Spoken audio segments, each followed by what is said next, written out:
Sarah and Mike were excited. They had finally found it, their dream home. Nestled at the edge of a charming village, the two-story house sat on the border of whispering woods. Sunbeams danced on the hardwood floors as they moved their belongings inside. The house was everything they had ever wanted, with its spacious rooms, large windows, and a cozy fireplace. It was a place where they could see themselves growing old together, a place where they could build a future. It's perfect. It's more than we ever dreamed of. Sarah sighed, gazing out the kitchen window at the dense foliage. The trees seemed to press close, a living wall of emerald and brown. She could already imagine the mornings spent sipping coffee while watching the wildlife, the evenings filled with the sounds of nature. It was a stark contrast to the hustle and bustle of the city they had left behind. Just us and nature. What could be better? It's like a dream come true.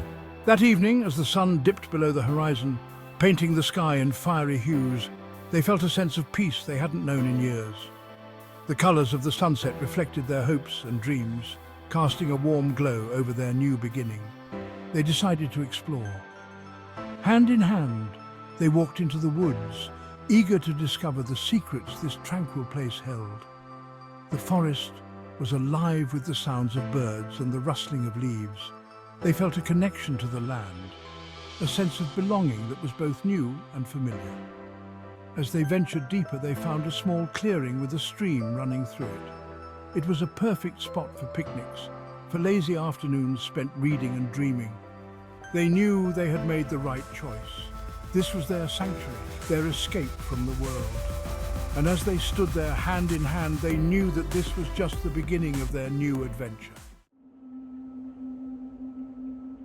The air grew cooler as they ventured deeper into the woods. The last rays of sunlight struggled to penetrate the dense canopy, casting long, eerie shadows around them. Do you hear that? Sarah stopped abruptly, her hand tightening around Mike's. A faint, high-pitched whistling echoed through the trees.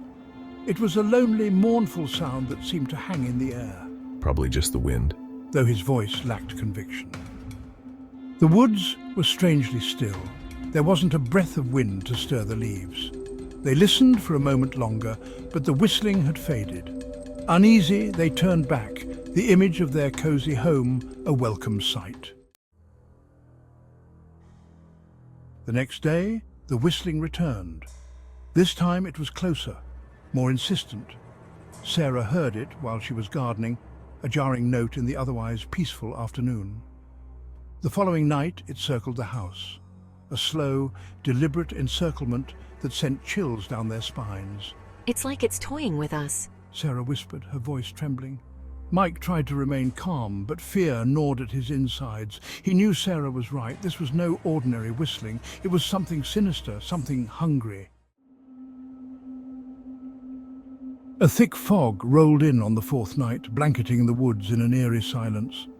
It was the kind of fog that seemed to have a life of its own, creeping and crawling, swallowing everything in its path. Look! At the edge of the woods, partially obscured by the swirling mist, stood a figure. Tall and impossibly thin, it swayed slightly, like a blade of grass in a gentle breeze. And then the whistling started again, louder than ever, echoing through the fog-choked night. It was coming from the figure. There was no doubt about it. Terror, raw and primal, seized them. Mike's blood ran cold. The forest, usually a place of solace and peace, had transformed into a nightmarish landscape. Every rustle of leaves, every snap of a twig seemed amplified, echoing through the dense woods. The darkness was suffocating, wrapping around them like a shroud. He watched in horror as the figure took a step closer, then another, gliding through the fog with an unnatural grace. The figure's movements were almost hypnotic, a dance of shadows and mist. Mike's mind raced, trying to make sense of what he was seeing. Was it a person, an animal, or something else entirely? They backed away from the window, their hearts pounding in their chests. The fear was palpable, a living, breathing entity that seemed to fill the room. Every instinct screamed at them to flee, but their bodies were frozen in place, paralyzed by the sheer terror of the unknown. They needed to get out, to run, to escape. The urge to survive overpowered every other thought. They stumbled through the dark forest, branches clawing at their clothes, the ground uneven beneath their feet.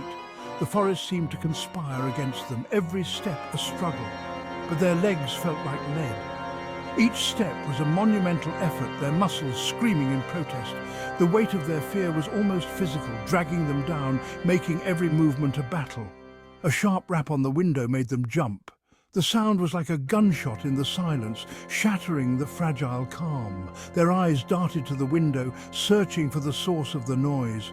The whistling was right outside now, just beyond the glass. It was a haunting melody, eerie and unsettling. The figure was closer than ever, its presence a dark shadow against the night. It was a shrill, piercing sound that seemed to bore into their skulls. The noise was unbearable, a high-pitched wail that made their ears ring and their heads throb. They clamped their hands over their ears, desperate to block it out. Then it stopped.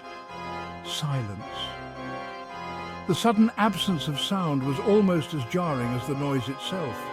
The forest was still, the air heavy with tension. They held their breath, listening, waiting. Every second felt like an eternity, the silence stretching on, oppressive and suffocating. They strained to hear any sign of movement, any indication that the figure was still there. A moment later they heard it, the distinct click of the front door being unlocked. The sound was unmistakable, a cold metallic click that sent a fresh wave of fear through them. Someone or something was inside.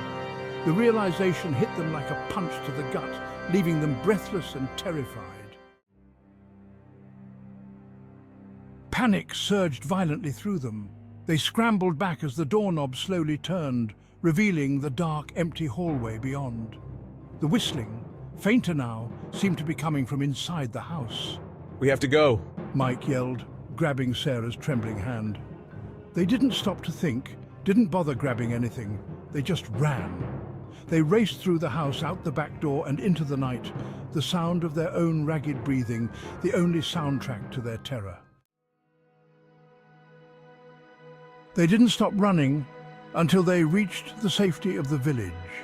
Their hearts pounded in their chests, and their breaths came in ragged gasps. The forest behind them seemed to close in, the trees whispering secrets to each other in the wind. The villagers had never run so fast in their lives, driven by a fear they couldn't quite explain. Gasping for air, they turned back to look at their home, now just a dark silhouette against the swirling fog. The whistling had stopped, but the eerie silence that followed was almost worse. It was as if the forest itself was holding its breath, waiting for something. The house, once a place of warmth and comfort, now stood as a foreboding shadow, a stark reminder of the night's events. The next day, they packed their belongings and left. There was no discussion, no debate. The decision was unanimous. They couldn't stay, not after what had happened. As they packed, they moved with a sense of urgency, their eyes darting nervously to the forest's edge.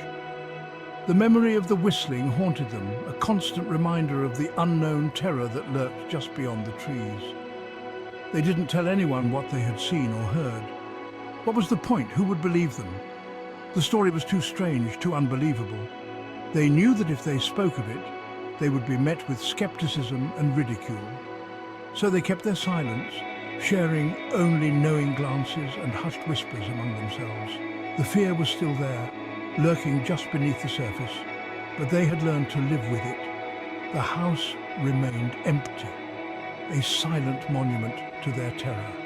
Over time, the yard became overgrown, and the once well-tended garden turned into a wild tangle of weeds. The windows, once bright and welcoming, now stared out like empty eyes, dark and hollow. The house stood as a grim reminder of the night they fled, a testament to the fear that had driven them away. Locals whispered about the strange couple who had lived there, the couple who had fled in the dead of night. The stories varied, each one more fantastical than the last. Some said they had seen ghosts, others claimed they had been cursed. But no one knew the truth, and the couple never returned to set the record straight. The house and the mystery surrounding it became a part of local legend. Some said on quiet nights when the fog rolled in you could still hear it, a faint, mournful whistling carried on the wind, a chilling reminder that some secrets are best left undisturbed. The sound would send shivers down the spines of those who heard it, a ghostly echo of the past. It was a warning, a reminder of the unknown dangers that lurked in the forest. And so, the villagers learned to live with the whispers in the wind, always wary, always listening, but never speaking of what they had heard.